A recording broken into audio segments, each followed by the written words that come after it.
Welcome to the Princess I'm Possible show.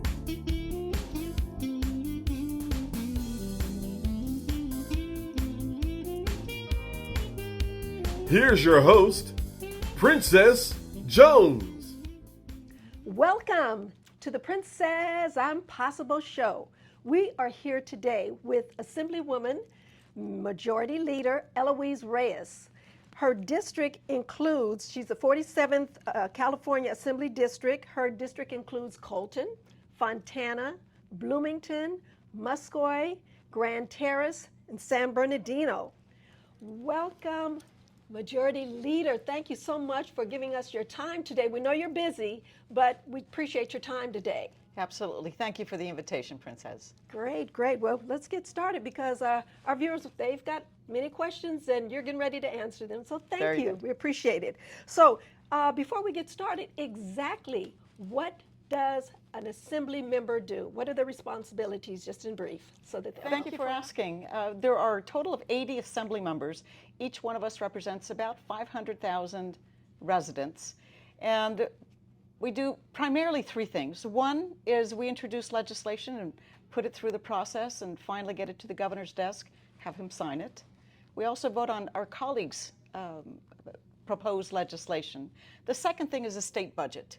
We work very hard to try to put a budget that represents our values as assembly members, get it to the Senate and then to the governor. But the third thing also is here in the district, we make sure that we take care of the constituents. All of their issues, all of their questions, their needs, we make sure that we help them in whatever issue they have. And my staff is here and in Sacramento. I've got the best staff. Wonderful. Now, that is an assembly member, but you're a majority leader. What does that encompass? I have to make sure that every bill that is introduced and has already gone through committee, through the policy committee and appropriations if appropriate, then comes to the floor of the assembly. I have to make sure it's ready, that we do have the votes, and then presented to the members so that as a body we get to vote on it. Okay. So now you understand, because I know that we hear assembly, we hear Congress, we hear all of these terms. So now we know specifically what it is that you do. How and why did you get involved in public service? What was the purpose? Why? I've spent my entire life serving the community and trying to be of assistance to the community, whether it was in high school, starting a drill team for young girls because there was a need, or in college, being a tutor, or as an attorney, volunteering with legal aid. It's been my responsibility, as it is for many of us, to serve the community. And I was asked to run for the state assembly. I did, and felt that there was a need and that I could fill it.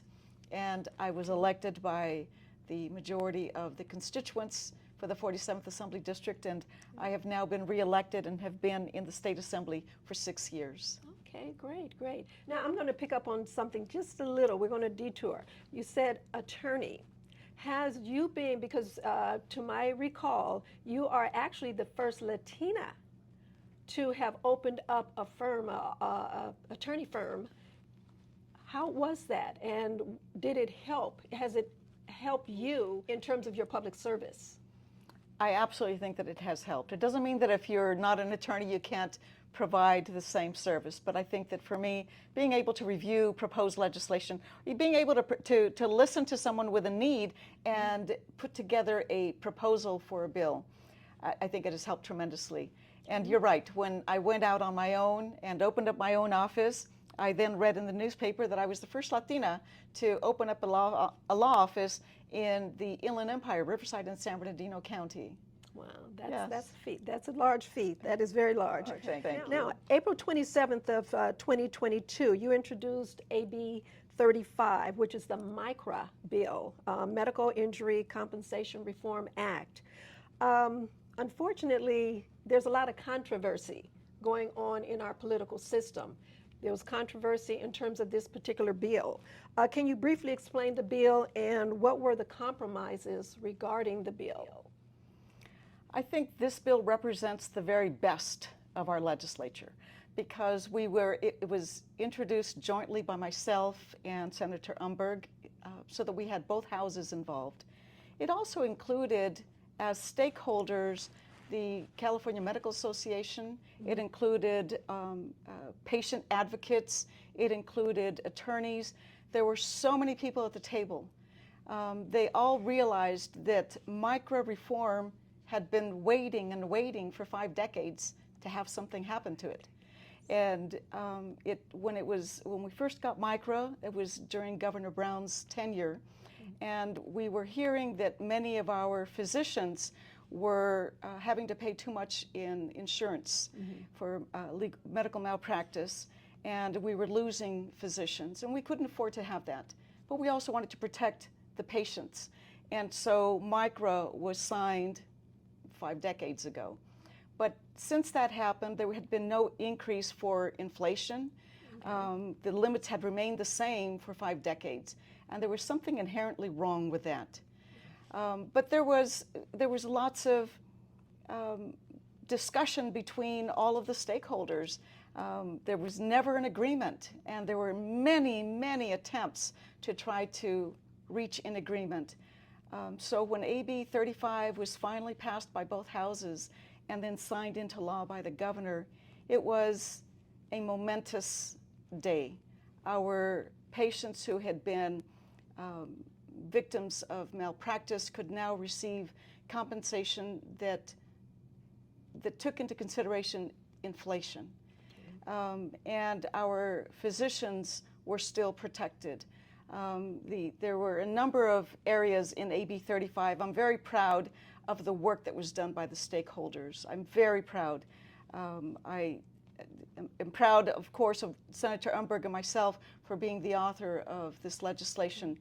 But this legislation would have never, ever passed had it not been all of the stakeholders, every one of them that was involved, that had a reason not to like it and a reason to like it. To have them all together, it made all the difference in the world.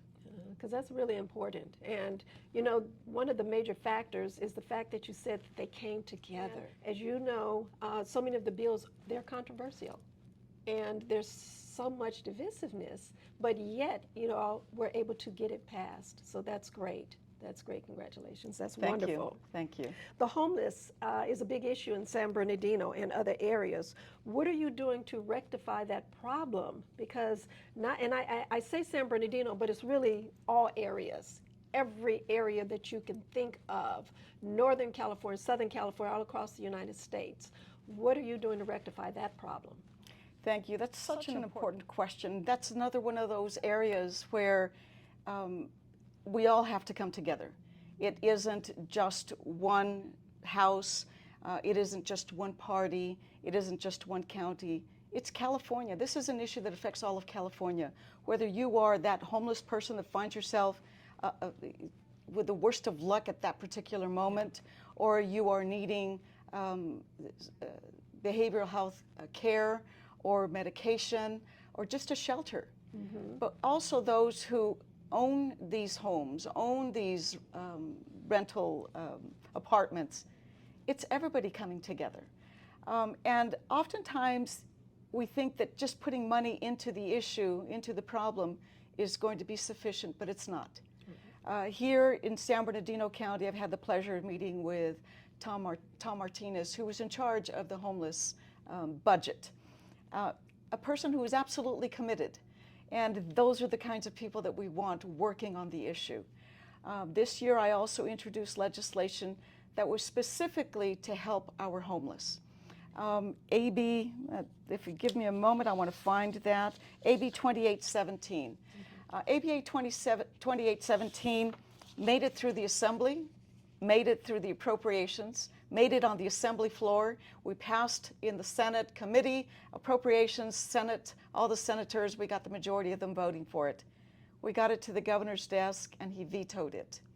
And in his message, he felt that it was too expensive. It required, and it did. This was a $1 billion investment to help with, it's not just rental assistance. It has to, the rental assistance has to take into consideration the needs of that person. For some, they're in danger of becoming homeless and they need a particular type of help. For another person who is homeless, they may need wraparound services. And the bill took all of that into consideration. And that's why my colleagues all voted for it. But the governor felt that the cost of it was too much. So the fact that he vetoed, then what happens from there? What we do with the bill that's been vetoed is that we look at the message and then we work with the administration again. It isn't something that I'm going to give up on. Something else with homelessness is that the state this year has put in billions of dollars to work on homelessness. And that money is then distributed to each of the counties, and the counties then work with a number of community-based organizations. It's really important that we work with our counties to make sure that the money goes to that person who most needs it, to that family that most needs it. And that's something that I appreciate working with our county. There's still an issue. It's at the county level and it's at the city level. So each of my cities also have to deal with this issue individually. It's not just with the county. Our cities also then have asked me in the past for additional funds, and our mayor from the city of Colton was sharing with a group the other day that he had come to me and said that they needed a particular sum of money, and my response to him was, tell me how you're going to help someone who is homeless with this funding. They then put together their entire proposal. And I appreciated that he shared that story because it isn't enough just to put money into an issue. We need to know how it's going to be spent. And we need to have people who are absolutely committed. And I will tell you, here in San Bernardino County, we have some wonderful organizations that have been absolutely committed to helping with homelessness. 211 is one of those. And it's a county-run hotline. And they do help people with housing.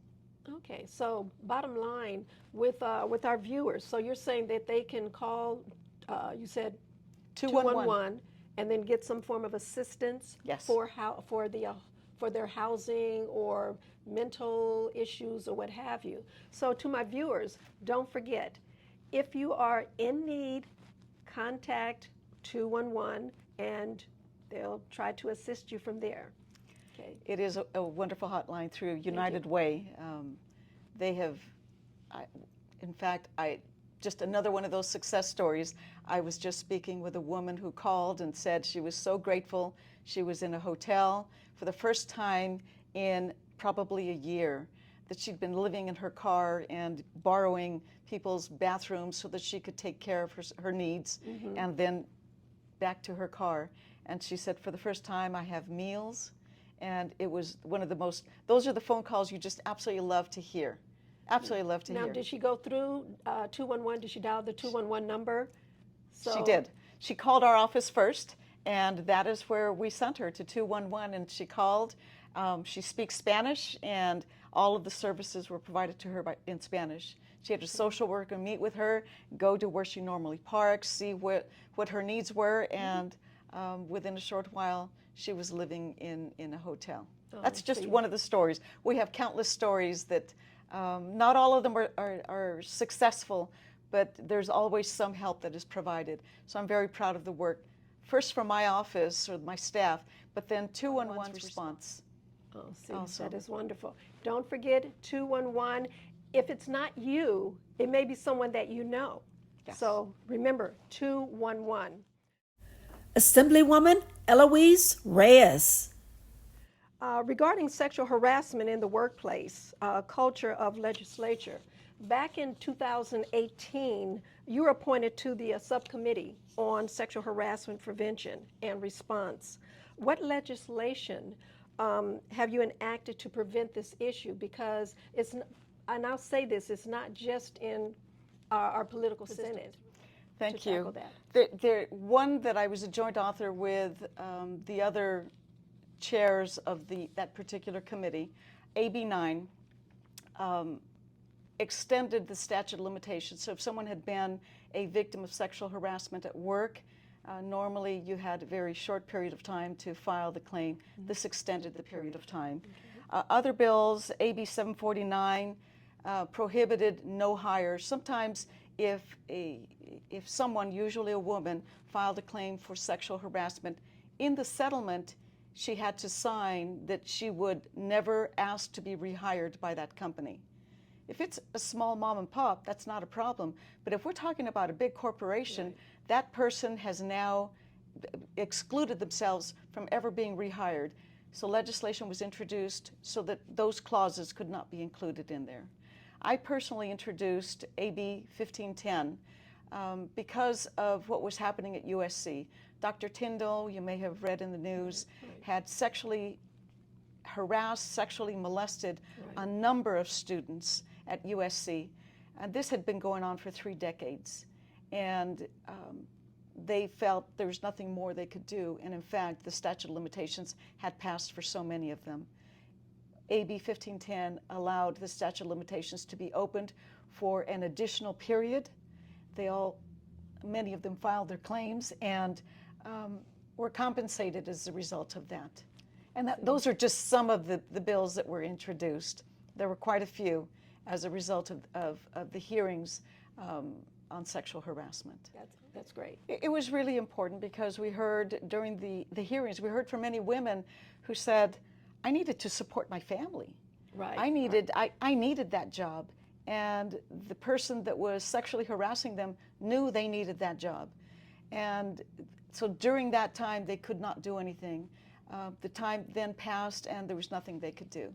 Many of them wouldn't report it, but the good thing is that they had told a co-worker, so the evidence would be there. I was very proud of that legislation. That's great. Yes. That is wonderful. So Majority Leader, you represent the 47th Assembly District. 2 of your constituents, they have questions that they presented to me. The first one, what legislation is being introduced in Sacramento to relieve some of the traffic issues due to large growth of warehouses? And this comes from Mike K. Thank you very much for the question. Mike, you are with so many constituents who have brought up that issue. And that is probably one of the most important issues that I am dealing with here in my district. The Inland Empire is home to more warehouses than any other area in the United States. So something needs to be done. Last year, I reintroduced AB 2840, and it was to provide a buffer zone between where a new warehouse was being built if it was next to a sensitive receptor. What's a sensitive receptor? Homes, schools, daycare centers, hospitals, where people are playing, people are living. And we had lots of opposition, and I hope you'll follow us on this issue because we're going to introduce it again. We're spending a lot of time talking to the stakeholders because, Princess, as we said at the beginning, oftentimes when you have legislation, it may be good legislation, but you have to be able to bring in the stakeholders and talk about it so that we don't do away with an industry. We don't do away with good paying jobs. We have to find ways to take care of the air that we breathe, and make sure that we don't have the warehouses next to us, but provide other areas where the warehouses can be built. So it isn't just the air that we breathe, it is the streets, it's these roadways. When you have these diesel trucks going over and over in the same place, of course it's going to cause additional problems. We recently passed, a few years back, SB 1, which provided funding specifically to our communities. And each of our communities did receive substantial funds, but that's for regular traffic. When we have the big trucks going through, that is something that needs to be taken care of in a different way. Right, exactly. It's becoming problematic. It's a really big problem, and you will find me involved in the very center of that issue. As I said, we are introducing legislation again, and we hope to hear from more of the residents. We had some of the residents who have been affected, their health has been affected, fly up to Sacramento to give testimony. So Mike, if you're interested, do call us. Okay, you heard that, Mike. Give them a call, find out what's going on, and follow up with it. The second person, your second constituent, what do you feel are some of the top concerns in your district, and what are you doing to address these issues? Well, the first and that one comes from Constance W. Thank you, Constance, for that question. The first one, I do have to go back to the warehouses. That is the one issue that we're hearing more about from our constituents. So we will continue to work on that. Another one has to do with rents. Rents continue to go up, and we have, especially with our seniors, they're on a fixed income, and it's almost impossible for them to be able to pay these rents. So California did pass the Tenant Protection Act of 2019, and the rent increases are limited to 5% plus the local rate of inflation. In Colton, for instance, for an apartment, it is going to be 8.6% maximum. If it's a house, it's 10%. So these are issues that are very local, but we try to take care of them at the state level. There's still more to be done, but I can tell you that locally it's also being addressed. Okay, because that is a huge problem. Yes, They can't afford it. that's true. We have to do more. And I go back to my bill that I talked about earlier on rental assistance. We don't want someone to be on the verge of homelessness. We want to keep them in their apartment. That's really or their home. Right. That's really important. Right. Okay, well, great. Well, keep working at it because we definitely need it. Assemblywoman Eloise Reyes. Okay, in response to COVID-19, why did you introduce AB 685 and has it made a difference?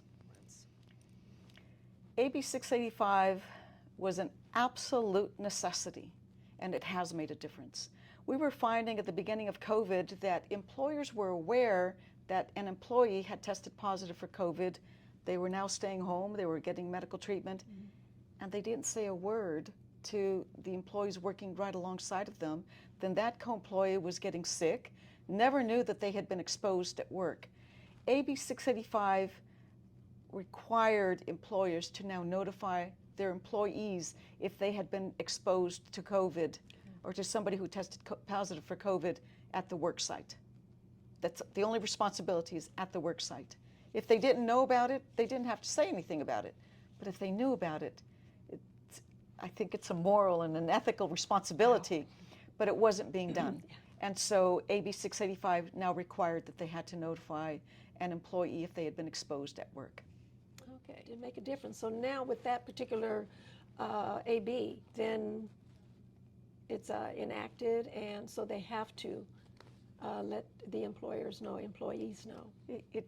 There were some very just egregious examples, and I won't mention the employers, but they had countless people who died at the work site from being exposed. And there's no reason for that to happen. We have a responsibility to everybody around us. Right. I have also heard of many of those employees who continue to work even though they knew they were feeling sick. At the very beginning, we didn't have tests available, and so they continued to work and exposing others.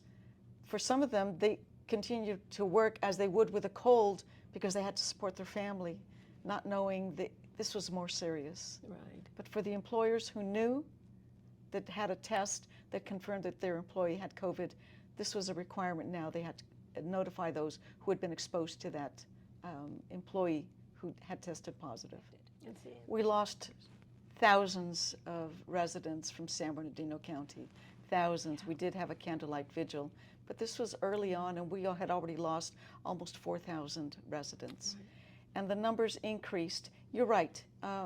Not only do we have fewer people being infected, those who do get COVID have a greater chance of recovery because of the variant that we're dealing with now. Right. But it's still contagious, and we still have to be vigilant. Right, exactly. Well, thank you.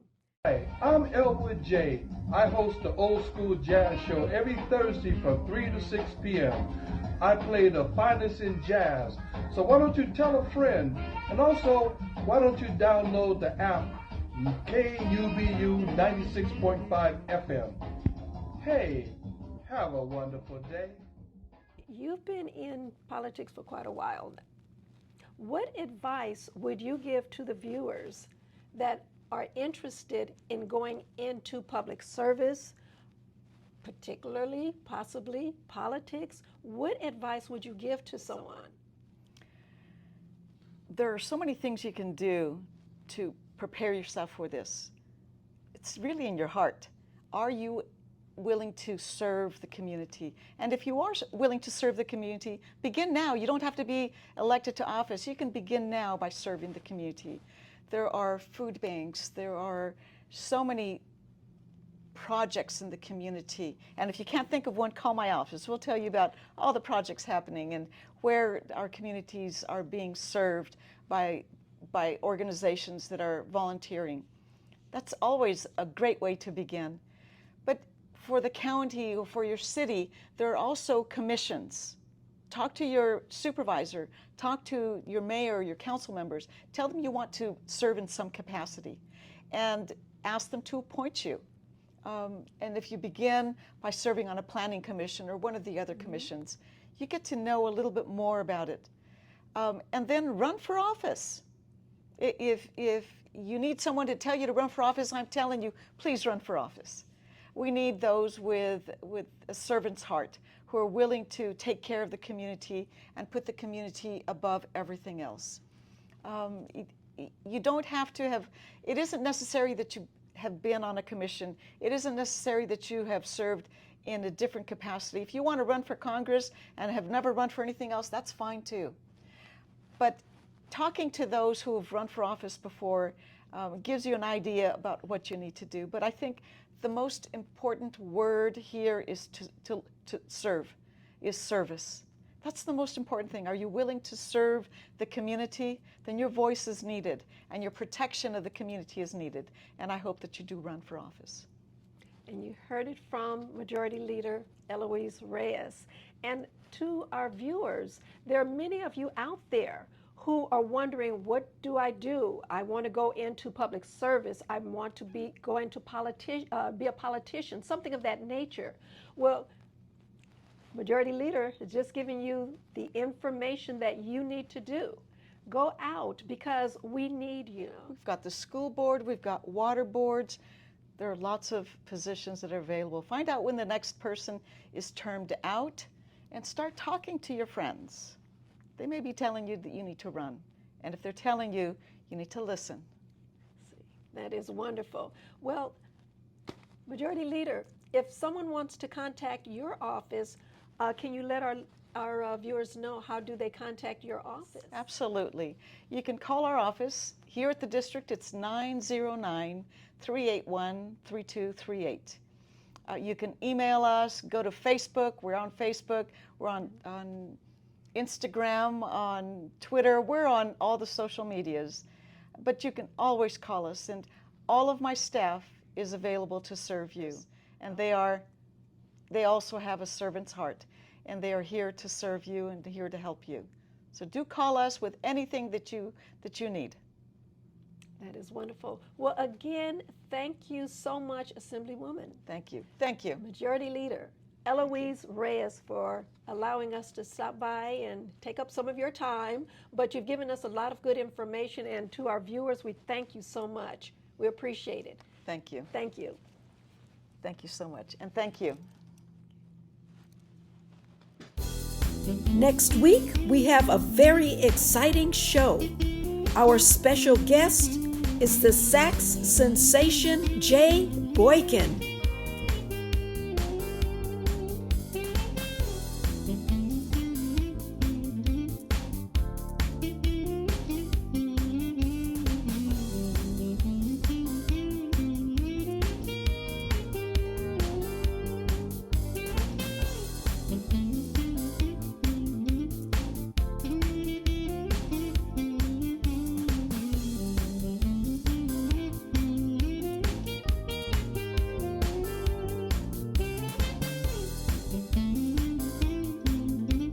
We want to thank our guest and thank you for tuning in. Next week, we have an exciting show just for you.